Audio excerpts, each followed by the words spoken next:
Good morning, good evening, good afternoon, to all of you. Thanks for joining today's lecture. Today's lecture is an important reflection on the role of an engineer in society. This topic is of great interest to me. We will have future lectures on the identity of an engineer in other parts of the world, as in US, Germany, France, etc. With that, I would like to introduce Professor Aparajith Ramnath, who is a professor at the School of Arts and Sciences, Ahmedabad University. He's a trained historian of science and technology at the Imperial College London and University of Oxford. His first degree was from BITS Pilani, my alma mater, in electrical and electronics engineering.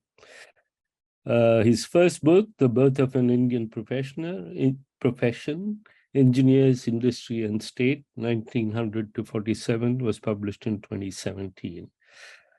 He was an international scholar of the Society for History of Technology, Sangam House Writing Fellow, and recipient of the Young History of Science Award from the Indian National Science Academy. While he's written a lot of articles in Scroll, The Wire, The Hindu, and so on. And he's currently working on a book on Sir M. Vishweshwaraya.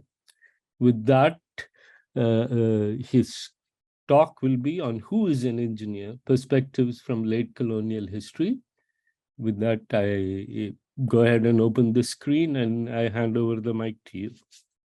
Is the slide visible? Yeah. Okay.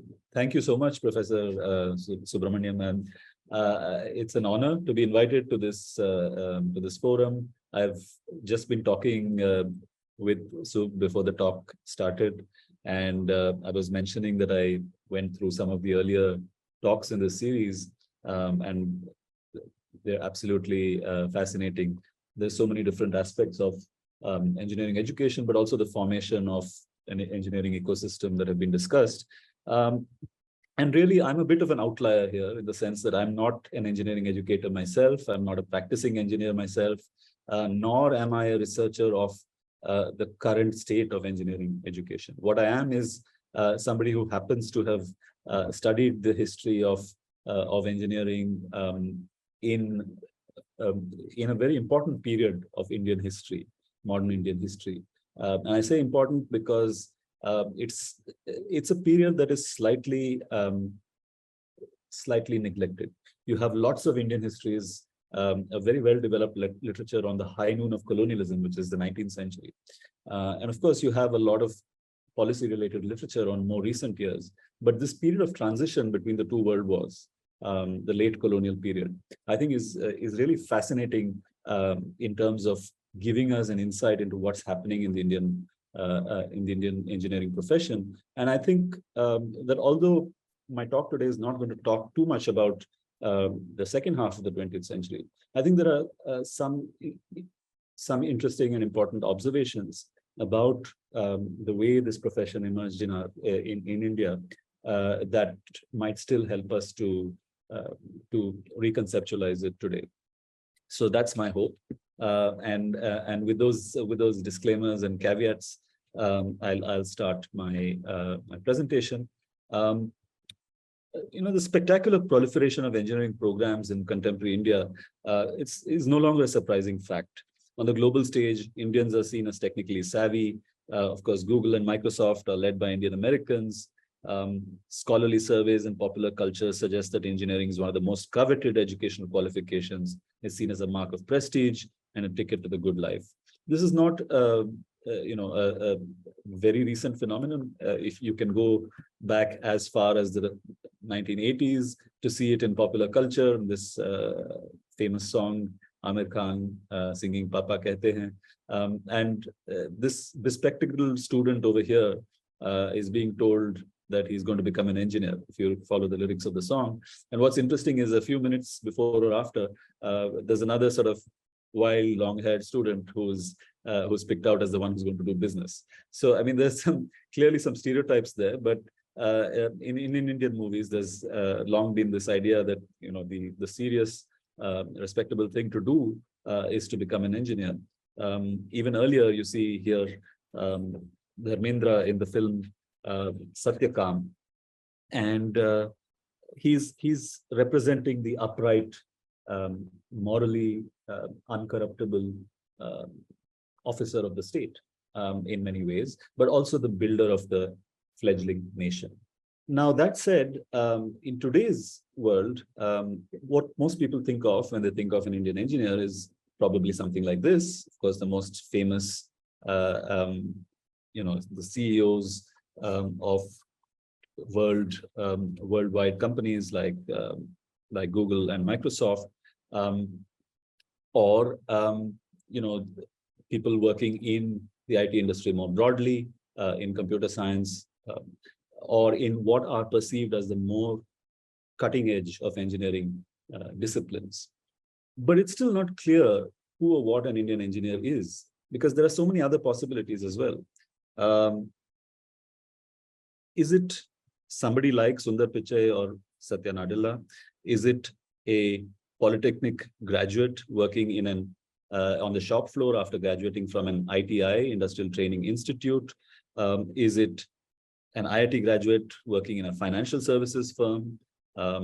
Is it a software developer? Is it a researcher running a lab on robotics or artificial intelligence?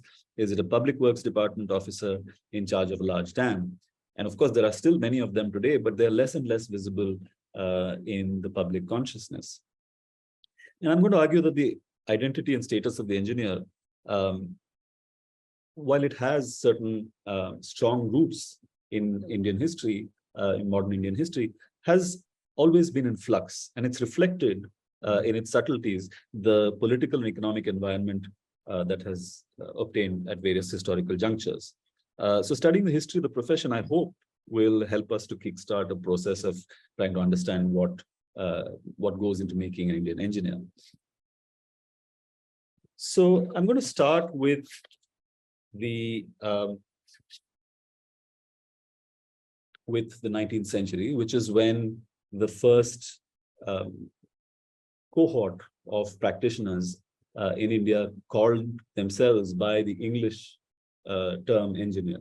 Of course, this doesn't mean that there was no engineering in India before, but what we have here is perhaps the first time in the 19th century that you have a group with a strong sort of professional identity, and with particular modes of training, and organized in bureaucratic services that are coming into play. And of course, this starts most of all with the inauguration of the Public Works Department in the 1850s, at a time when the British colonial state is taking over the governance of India from the East India Company. So it is the crown replacing the company, and this shift is accompanied by a huge investment in public infrastructure. Obviously, the building of the railways, most famously, but also a network of roads, postal system, dak bungalows, government houses, offices, stately mansions, all of these across the country. And all of this, of course, is tied in closely with the exercise of colonial power and in the symbolism of the colonial state. Now, most of the British engineers at this time and who came to India and were engaged in these kinds of projects were military engineers. They belonged to the Corps of Royal Engineers, and they were trained in certain military colleges in England, at Woolwich and Chatham and Addiscombe and so on. And they saw themselves as as a group with a certain esprit de corps. But it was in the sort of late 19th century when the British authorities started to realize that they needed to expand the pool of available engineers if they were to keep up this this program of public works in India. And that's when the concept or the notion of an engineer who was not trained in the military came up, and that's the origin of the word civil engineer, so called because its engineers were not part of the military. So the PWD and the railways and the military accounted for most of the engineers working in India at this time. And what's crucial is that they were nearly all imported from Britain. The engineers initially sent out to India to staff the PWD were trained by the traditional British method, which is to say by apprenticeship to a practicing engineer. Interestingly, there was no tradition of university level college training in engineering at this time in Britain. However, in 1870, a special college was set up at Cooper's Hill near London to train engineers for the Indian PWD. And well into the 20th century, top-ranking engineers in the Indian government came from Britain as a rule, and most of them were Cooper's Hill alumni. In 1922, for instance, Cooper's Hill alumni accounted for 62% of officers in the rank of chief engineer and 52% of superintending engineers. There were, of course, Indians too, and we'll talk about them later, and they were trained at the engineering colleges of Roorkee, Shibpur near Calcutta, Guindy near Madras, and Pune, all dating from the 19th century. But these Indians were mostly employed as subordinates, draftsmen, overseers, and so on. Some of them were recruited as officers, but they formed a cadre that had lower status, salaries, and benefits than the engineers imported from Britain, although they actually did similar kinds of work. Now, engaged as they were in building the roads, building and irrigation works of Victorian-era India, engineers were seen as important representatives of the imperial power, and their training was planned accordingly. As a prominent British journal declared in the year 1870, the ideal engineer for India is a man who will take £1,000 a year as his average income for life, insist that all under him shall be content with their wages, etc., build anything from a Tanjore tank to a cloaque for the last new stockade. So what we see here is that an engineer was supposed to be two things. First, he, and of course it was a he at this time always, must be a noble, incorruptible gentleman. Second, he must be a generalist, able to take on a very wide range of tasks.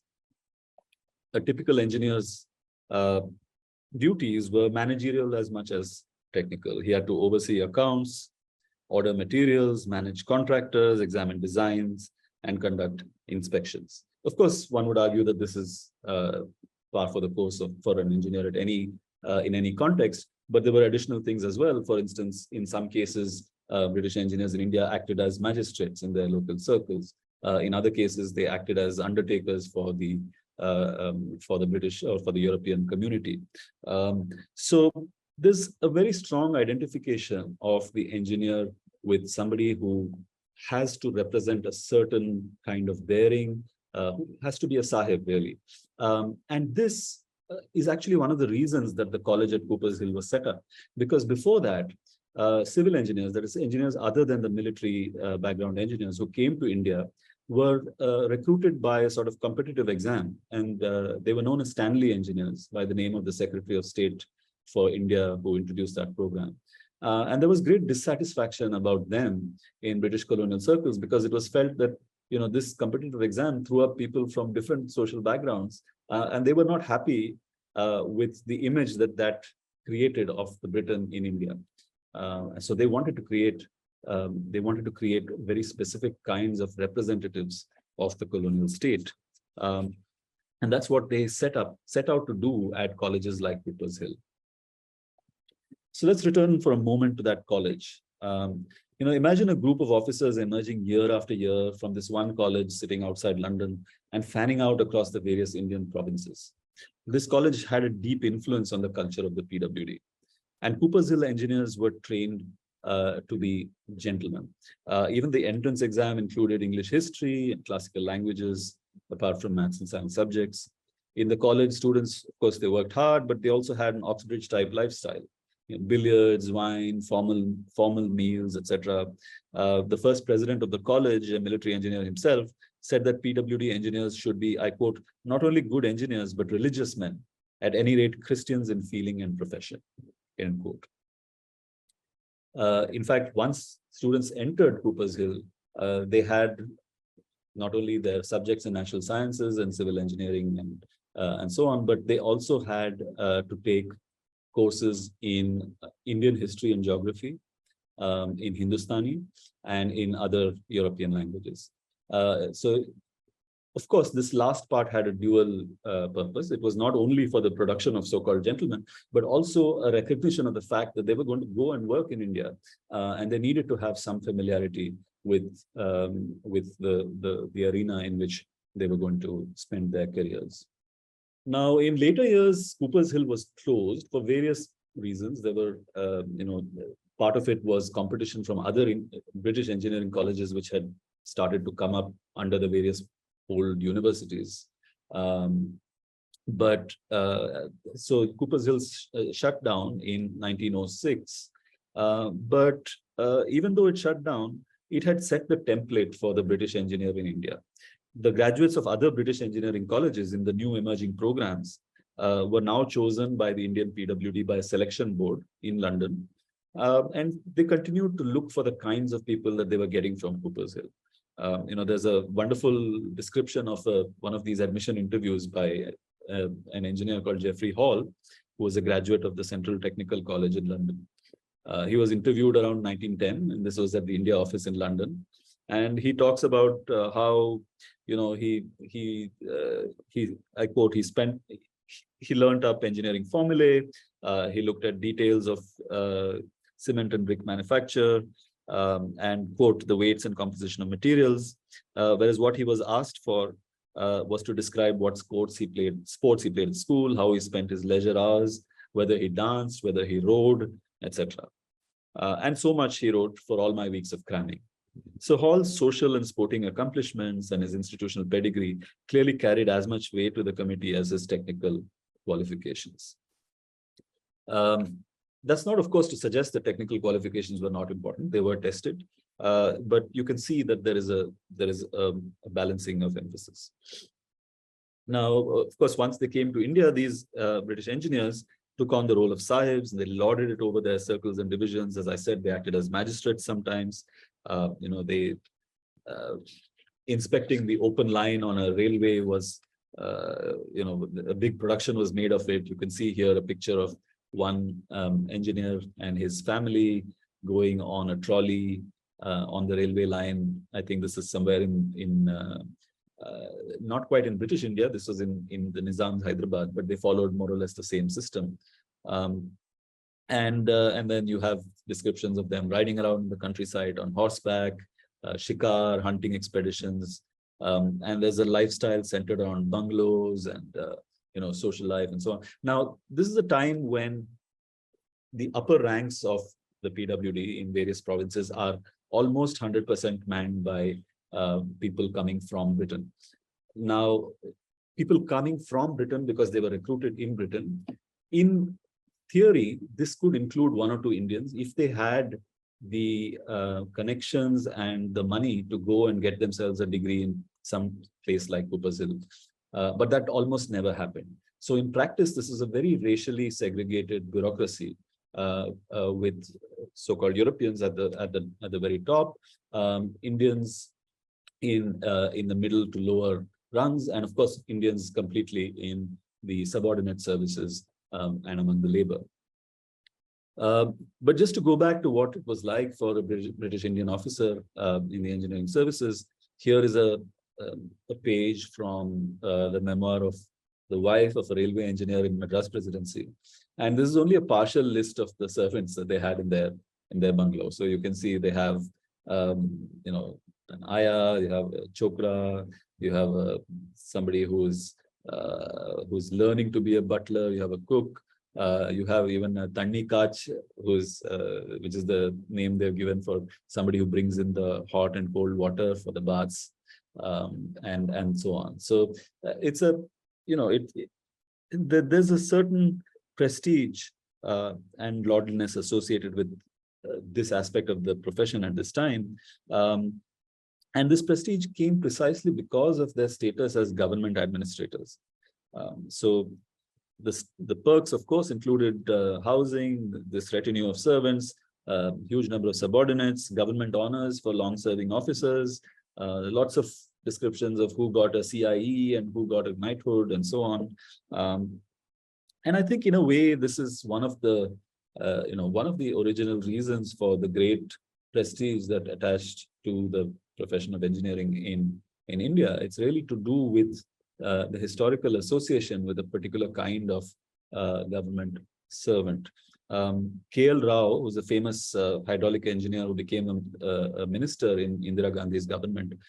He recorded in his memoirs that one of the reasons he chose to be an engineer in the pre-independence period was his brother used to look at irrigation officers in their vicinity, in their locality, and see the kind of impressive life that they lived, the boats in which they traveled, in the Masilepatnam Canal, near their village, and so on.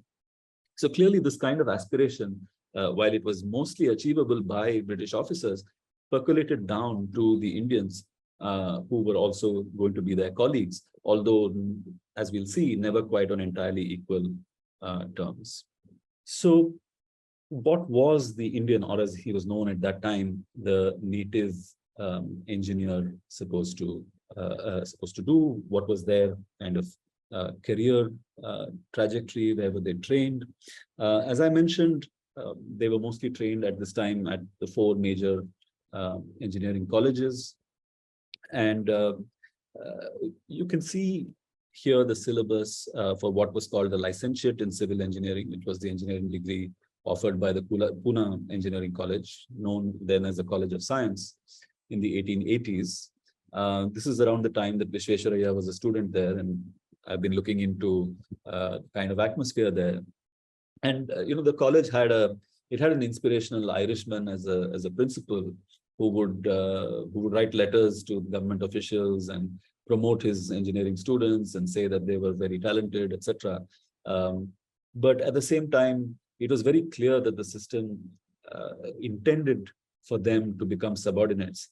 Only the very top, the first rank in the licentiate exam in the whole Bombay presidency would be given an officer's position in the PWD as assistant engineer. And in Visvesvaraya's case, he won that position. But most others would be lucky if they got a job as a subordinate officer. And these were some of the subjects you can see in the syllabus at that time. There's a slight difference from the training of the British engineer in Cooper's Hill. There's less emphasis on languages and other sort of non-technical, if you will, subjects.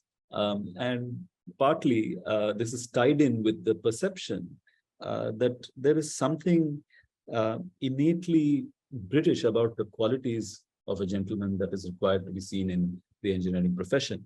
And many Indians fell foul of this.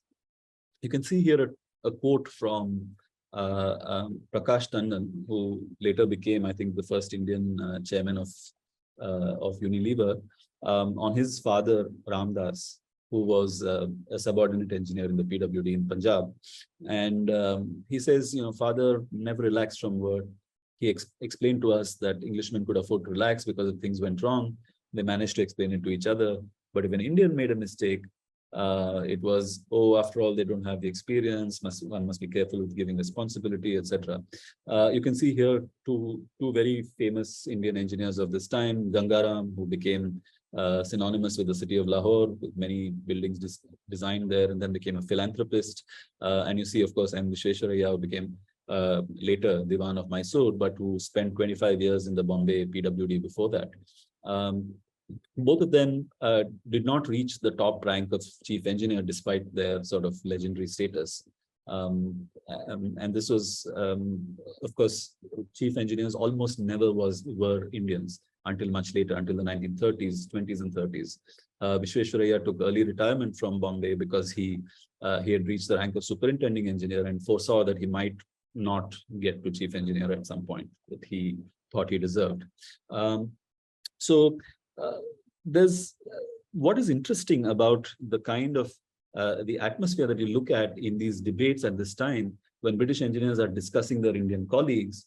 And by the way, this came into extreme focus in the 1930s when the idea of Indianizing the profession became very important. And so they would frequently criticize their Indian colleagues, not on the basis of, technical inadequacy, but they would say, oh, they're just not trustworthy, or they're liable to become corrupt because they have pressure on them from their family members, or that they just don't have the character to deal with emergencies and difficult situations, and so on. So there was this drawing on this trope of the kind of material that makes a good public works engineer. Now, naturally, the state of affairs was a tense one, and there was bound to be some conflict within the profession. For various historical reasons, this process of change began to quicken in the years between World War I and World War II. Nationalist politicians set up a steady demand for more technical education for Indians. And as they began to win a greater share of power in the legislative process, this process of Indianization that I just mentioned, the replacement of Europeans by suitably qualified Indians, became a very important political demand. Of course, there were many factors involved in this. One was that the state could not actually afford to keep hiring British engineers because they were paid more, they had to be paid different salaries, passages back home, and so on. So there was an economic pressure as the bureaucracy expanded. But there was also political pressure because in World War I, for instance, Indian politicians cooperated with the British World War effort. And in return, the colonial state wanted to be seen to be making certain concessions. Primary among them was the promotion of Indian participation in government in various fields, technical and non-technical. But of course, there was a lot of resistance to this.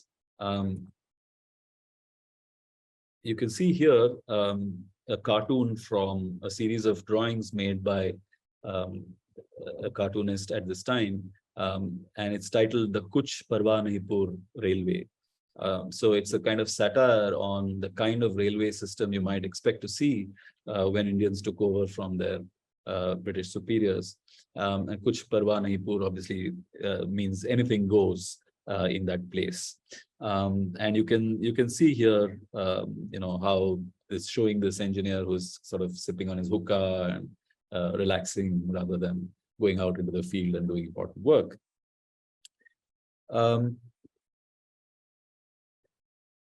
But circumstances during World War I did create a change in policy.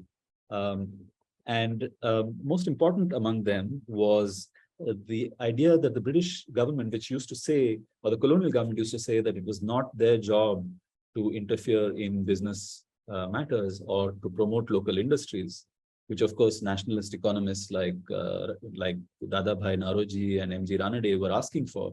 The state to promote Indian industries. And the colonial state long said, no, it's not our job. And of course, part of the reason for that was that India was a market for British industrial products. But in World War I, during this time, it became very clear that this policy would not suffice. For one thing, there was a huge strain on resources. India had to contribute materially to the war effort in Mesopotamia. They had to produce steel rails, they had to produce rolling stock on the railways.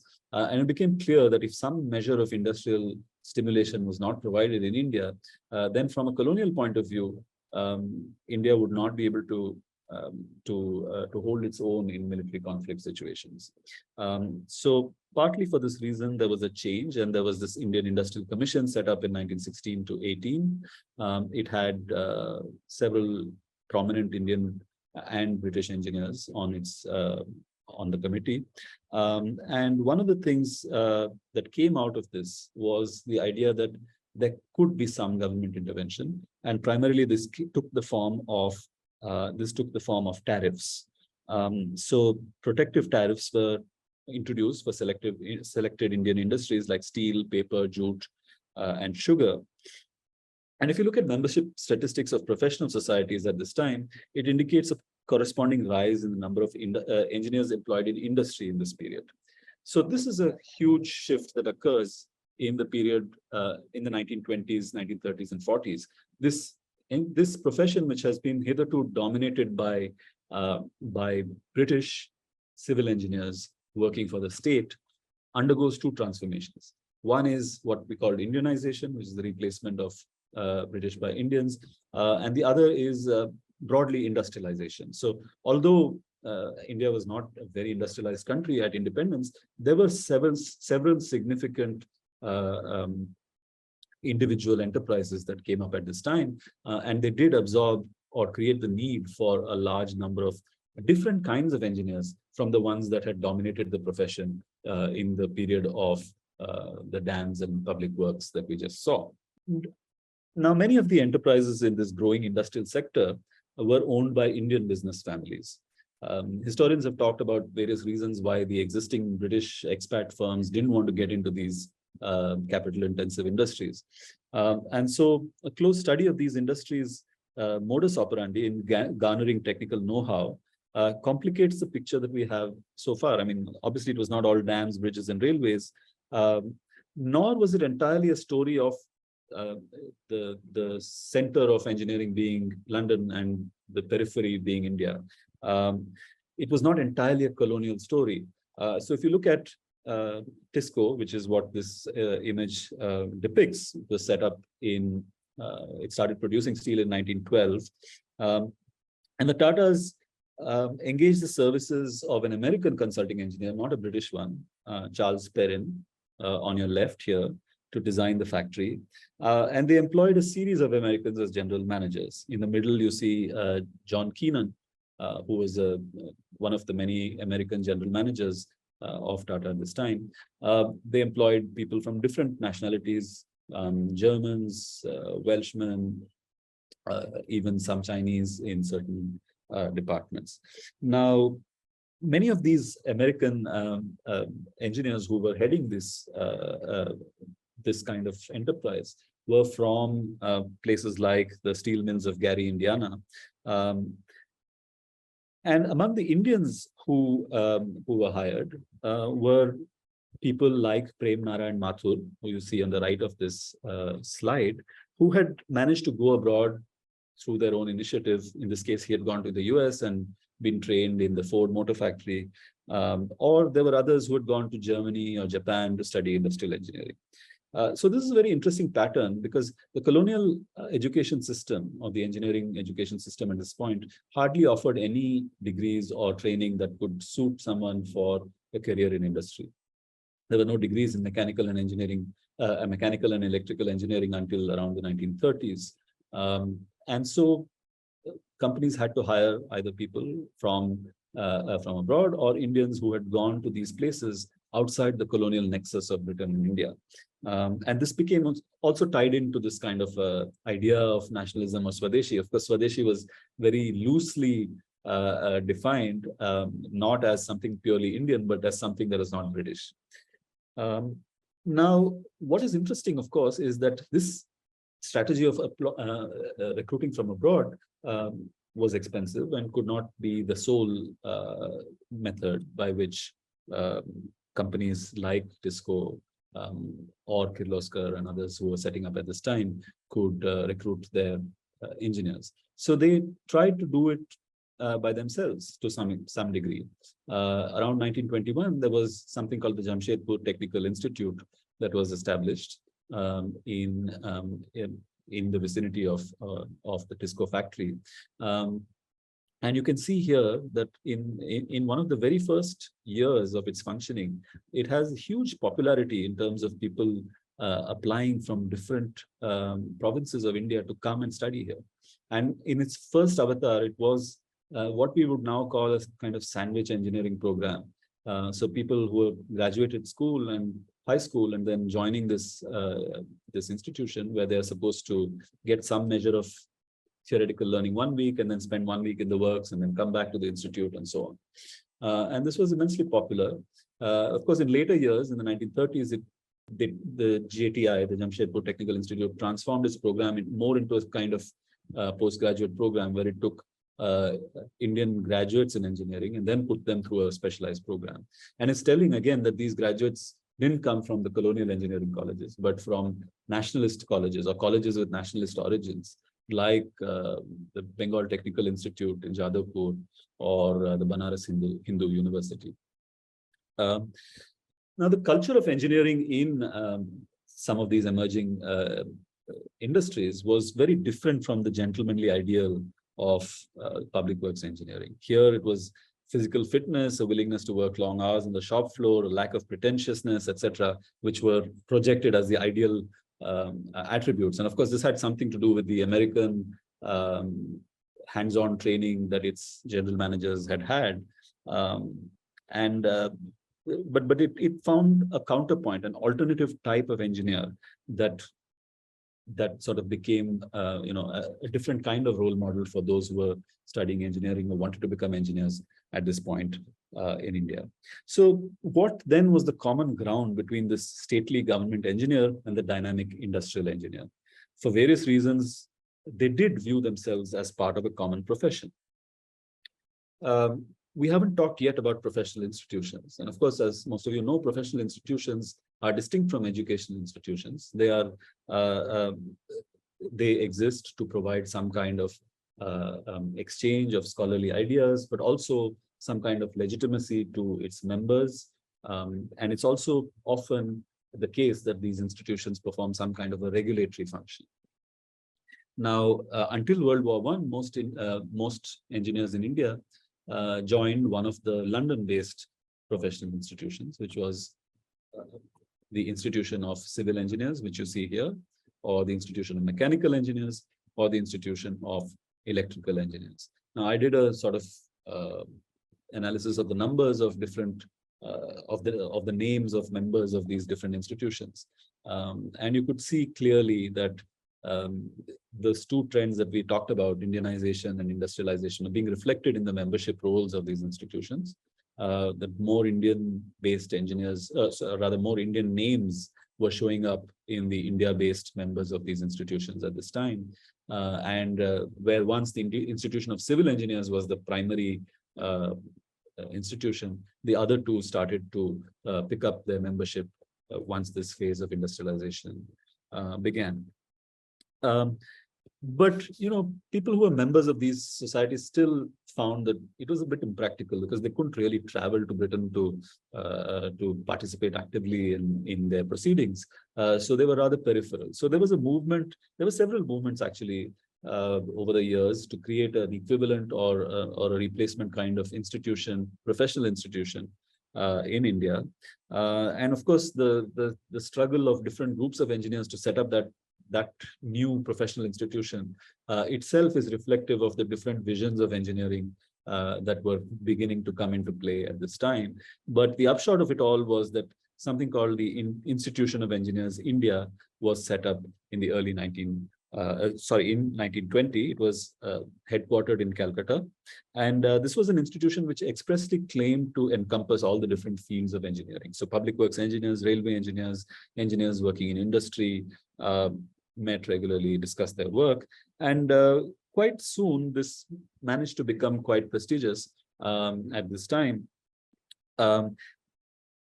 And this was one of the institutions, or one of the fora that helped engineers in India, and I mean British and Indian engineers at this time, forge a common identity. They evolved a common language of economic nationalism and the role of engineers and emphasized the role of engineers in promoting the country's development. So unlike its cousin institutions in London, the Indian institution was not subdivided by branch. And so mechanical and electrical engineers mingled with civil engineers, British engineers mingled with Indian engineers.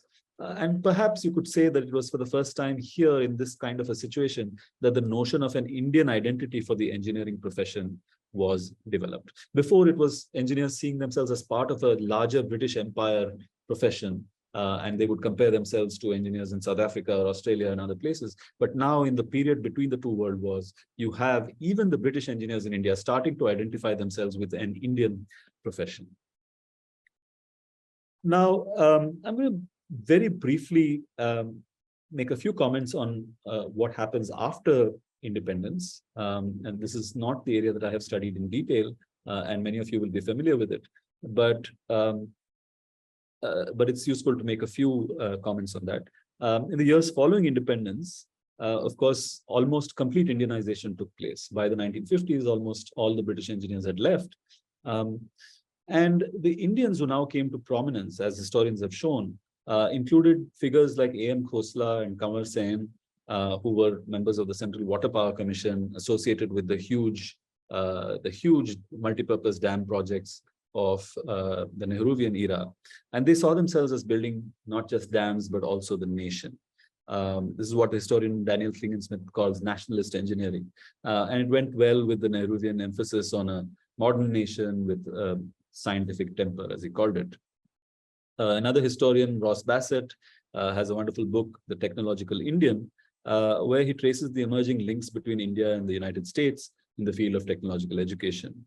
And while most of us anecdotally believe this to be something Indians going to the US to study, being a trend that kicks off in the post-independence period, Bassett shows there is actually a story that's as old as the 1880s, when the first Indians sponsored by business families and then princely rulers start to gravitate towards American institutions, especially MIT.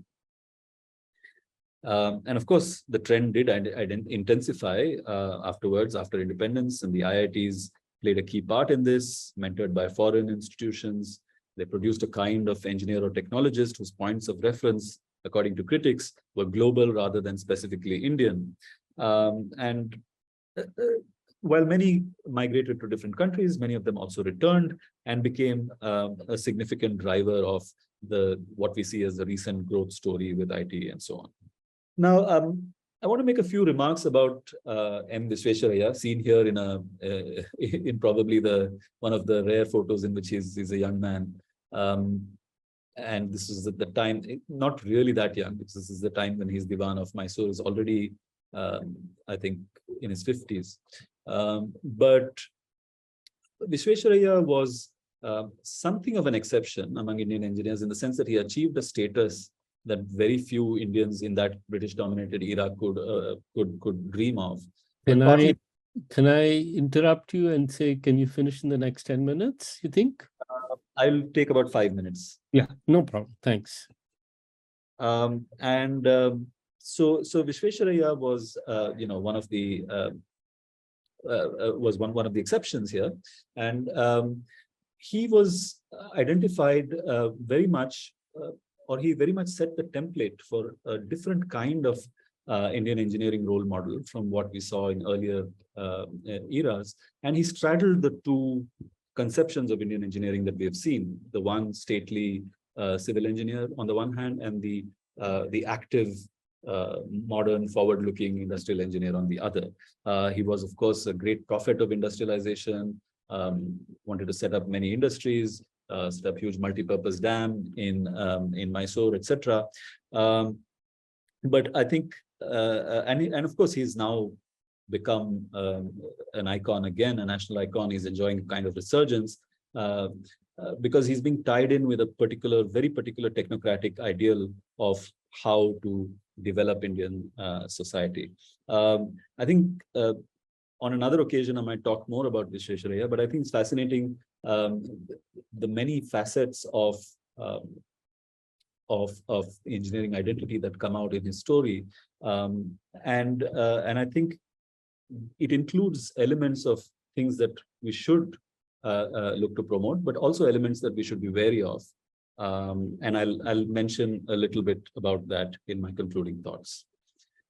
So, what are the insights we can use? I mean, I'm primarily here to give you the story that I have researched, and that's what I've done so far. Earlier talks in the series have, given some very interesting insights on things that can be done in the future of engineering education, including gamification, the need to move away from lectures, the boring lecture mode, the issue of the gender gap in engineering, etc., integrating theory and practice. And like I said at the start, I'm not a person in the field, so I won't presume to know what the exact problems are right now. But from my study of history and a little bit from my own sort of personal experience as a student of engineering a while ago, I might suggest a few points of discussion. One is, of course, the importance of inclusivity and diversity. If you look at current debates on engineering education everywhere, I think it's very well recognized that engineering has not traditionally, in most countries, been a very inclusive or open profession in terms of attracting people from different sections of society. Ajanta Subramaniam's work, which we were discussing a little while earlier, the caste of merit, talks about how in the post-independence Indian period, this idea of merit was conflated with certain kinds of social capital, which was available only to members of the upper castes. And this is, of course, you might nuance or qualify that thesis, but it's clear that this has a long historical precedent. If you look at what is now the caste-based sort of barrier to being a full member of the profession was earlier a race-based barrier. If we look at the history that I've just spoken about, we talked about a time when Indians never felt that they could be adequate members of the profession, no matter what they did, and entirely for intangible and socially constructed reasons. So the importance of inclusivity and diversity is clear from the story. It's a profession that needs to work a lot on attracting people from different sections of society. The gender gap, of course, is a huge part of that. The other point is that good engineering is, and this is an obvious point in some senses, but it's worth repeating, is never merely about technical skills. Now, in the story that I've just told, this was unfortunately interpreted in a slightly twisted way, where it was said that what is really important is gentlemanly attributes, which were then conflated with Britishness. But that was an artifact of the particular power dynamics of the colonial rule. But I think it is worth noting that that training of that time did include elements of local history and geography, of local languages, of understanding certain aspects of government, and so on. And so the idea of that a good engineer should doesn't have to be only someone who's always producing something new, or who's producing new ideas, or who's a tinkerer, etc. Is one thing that emerges from this. The other point is, of course, that problems and concepts need to be introduced in their social context. I think Professor Subramanian's recent co-authored book, just had a look at it recently, talks about making designing into a liberal art, and I think that's obviously something that gets left out in a lot of our curricula, which is, why am I learning what I'm learning? Why is this particular problem the way it is? What is a real life example? And most importantly, how do I model this problem, not merely as a technical problem, but as one that includes human actors, that includes communities, that includes various other, other so-called subjective factors. And in order to be able to do that, of course, education has to be much broader based. And I think a lot of emerging engineering curricula are taking that into account.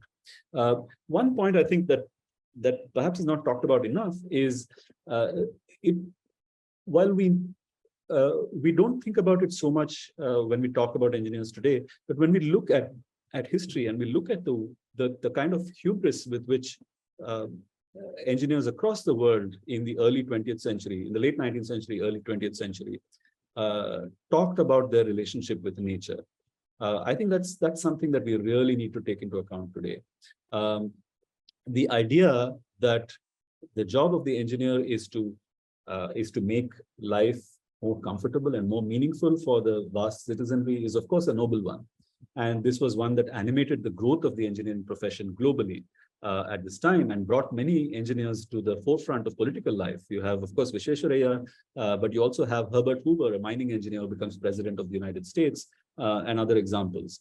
But of course, at that time, they were not yet fully aware of the environmental consequences of this view of the role of engineering as establishing man's dominion or human's dominion over nature.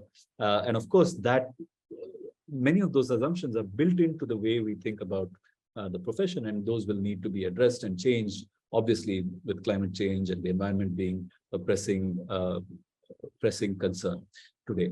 Finally, I would say that the idea of technocratic solutions as a kind of magic pill to solve social problems has had a long appeal in many societies, especially in India, and it's one that we need to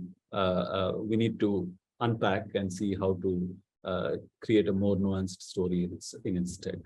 I'm sure there's a lot of more interesting things that most of you here will think of, and I look forward to to learning from you in your comments. Thank you so much.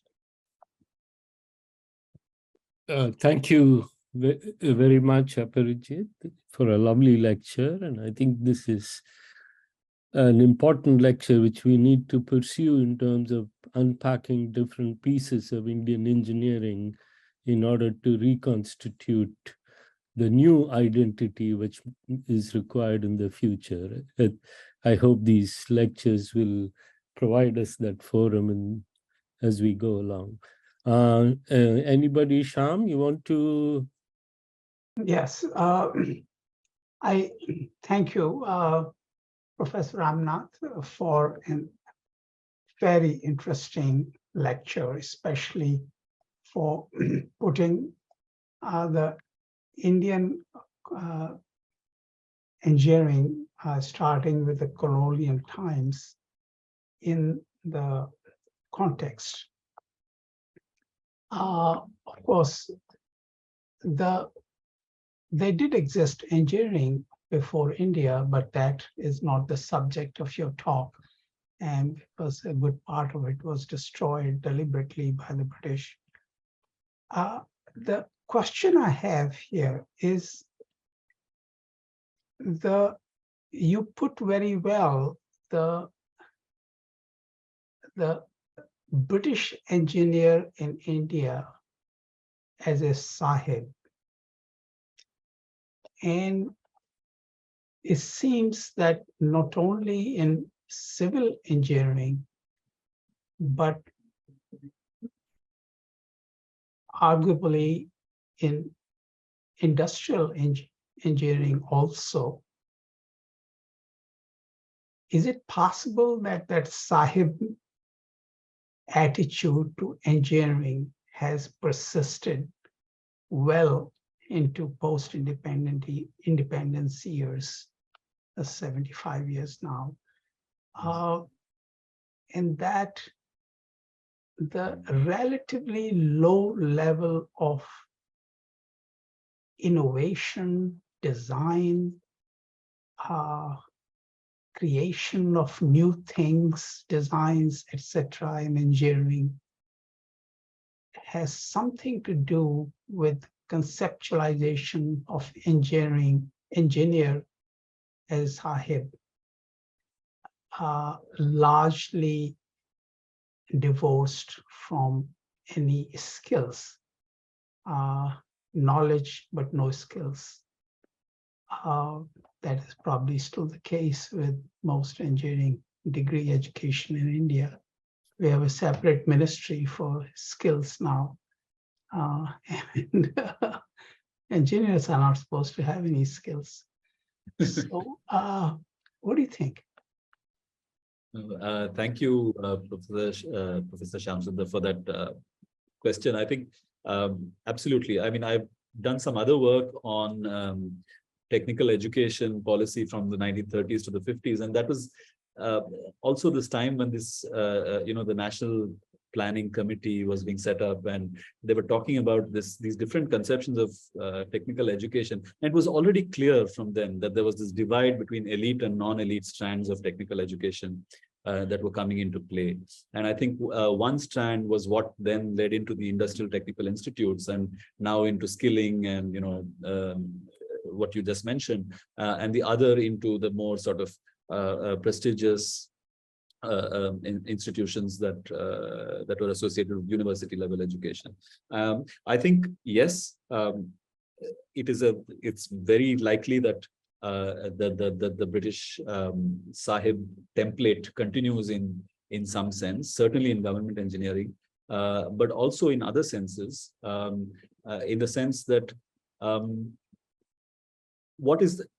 And this ties in with the critique of the caste composition of engineering, right? The lack of inclusivity. What is the composition of the profession? Even though engineering is seen as a tool of social mobility, especially with IIT, JEE, and so on, it has still not perhaps open enough to people outside the upper middle classes. And you know, it has, I think, certainly in the 60s, 70s, etc., it still had this association with stability, with prestige, with power, rather than with something that people wanted to do because they wanted to make something new. Its association with the state, with maintaining law and order, with keeping people in their place, etc. All of these things, I think, are certainly remnants of that colonial history. Having said that, I mean, of course, there are now very different conceptions of the engineer in the last, especially in the last 20 years. I think we were discussing the American conception of the engineer as innovator, and that has certainly become, gained a lot of currency now, at least in some circles. In current generations, I would say that the entrepreneur as a hero, I think, is now very much a new sort of cultural motif. So yes, I think this does persist, but perhaps there are signs of change. Okay, I have a question. The question is that why do you think there is no real debate in the Indian educational institutions about what is the kind of engineer they are producing, right? Yes, the American innovator is there, but you also have to go back to people like Carnegie and others who set up institutions for their workers and their future workforce in a very, in a way, progressive but self-interested way. Yeah. We don't see that kind of an interrelationship that has ever been built in the Indian context between industry and the academic setting. Is this again a remnant of the colonial division, as well as the caste divisions potentially, that we have not been able to connect the two in any meaningful way?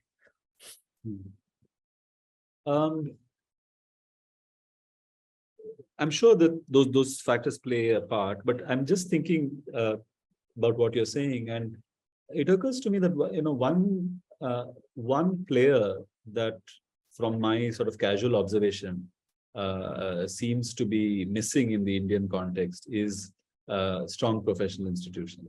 The Institution of Engineers India really became very prestigious in the time period that I talked about, but today it seems to be, I mean, it has a huge number of members on its rolls, but it doesn't carry anything like the kind of clout or prestige that you'd expect of what's supposed to be the premier engineering institution. And so there is no unifying force that creates a professional identity. And of course, the sociological theory of professions talks about how professions want to distinguish themselves from others and want to have a common code of conduct and have certain kinds of knowledge base and so on.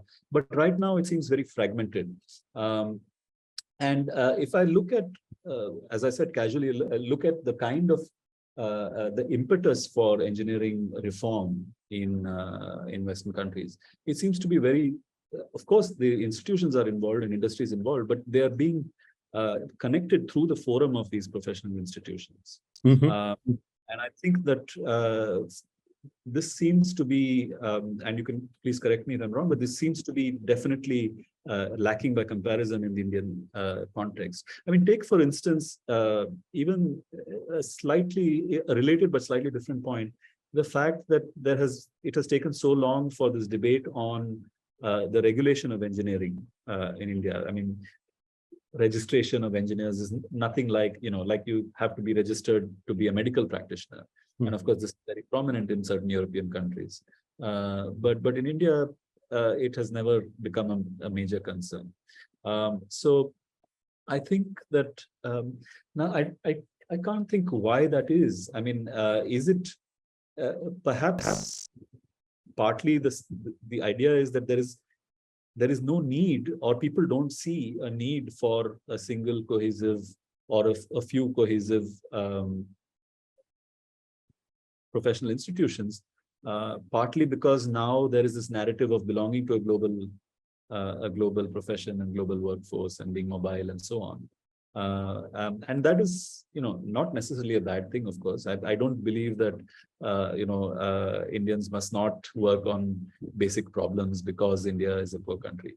But having said that, it seems to boil down to this, that there is this, what we started the discussion with, there's no clear sort of, there are very few powerful professional bodies that can knit together industry, government, and educational institutions, it seems to.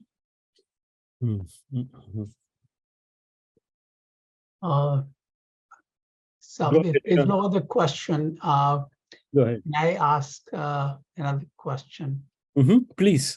Professor Ramnath, how do you see the, I think in your comments and review of the colonial era and post-colonial era, the government, who was the main employer in early years, and then industry, played a major role in defining the recruitment, education, and work, especially the work of engineers. Now,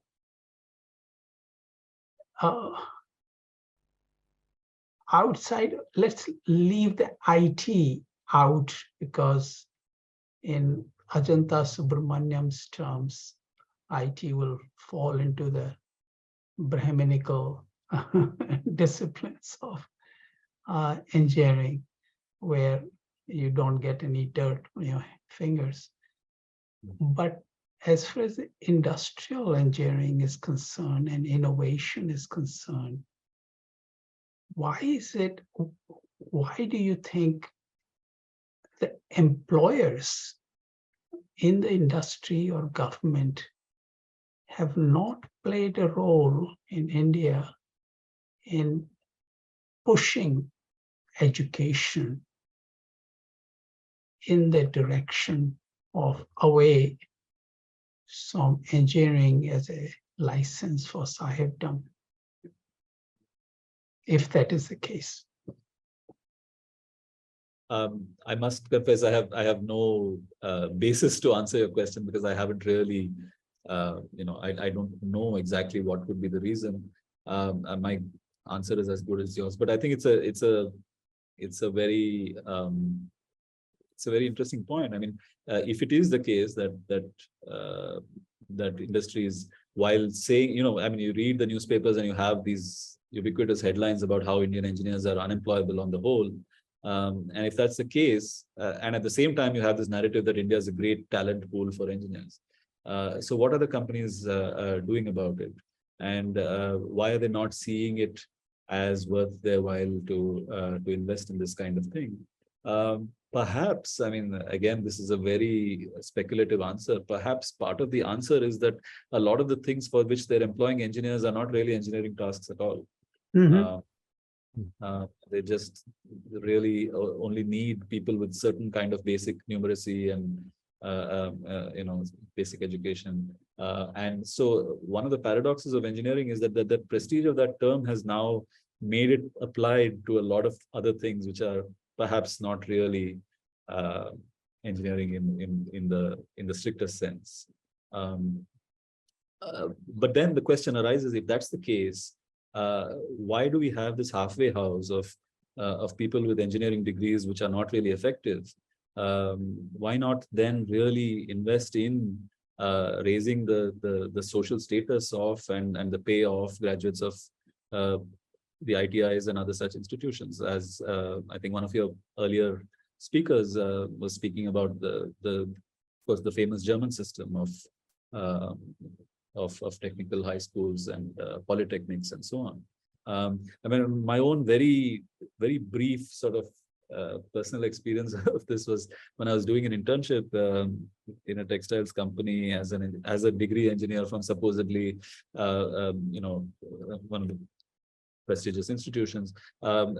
We had people in the department who were local polytechnic students, and they were so good with identifying faults, rectifying stuff, soldering components onto a board, and then they were just so practical, and I shudder to think what they must have made of me, because all I was trained to do was to mathematically manipulate some symbols given a certain kind of problem, with no real direct connection to what was in front of me. And of course, this is not entirely the fault of the system, and it also has partly to do with my shortcomings. But I think why should the ITIs, or why should polytechnics be less prestigious than a degree? There's no particular reason why that should be the case. Thank you. Thank you very much for your lecture. It's been really illuminating. Hope you will join us in future lectures. We will make sure to have you listed. There is a lecture next week, and I don't remember exactly. If you give me a second. I don't have it with me. Sorry, so I will put the lectures up along with the videos. I'm a little bit delayed. So thank you very much. And it has been really a fantastic lecture, and I hope more people look at it. The video will be placed on the website, right? Pardon? The video will be added to website in about. Yeah, I will be adding it very soon. Okay. Thank you. I have a backlog. Yeah, go ahead. No, I was just saying thank you for the invitation. And as I said, I have a lot to learn about the more contemporary debates. And so I would love to attend more of these talks. Thank you so much. Thank you. Thank you. Have a good evening. Bye. Bye-bye.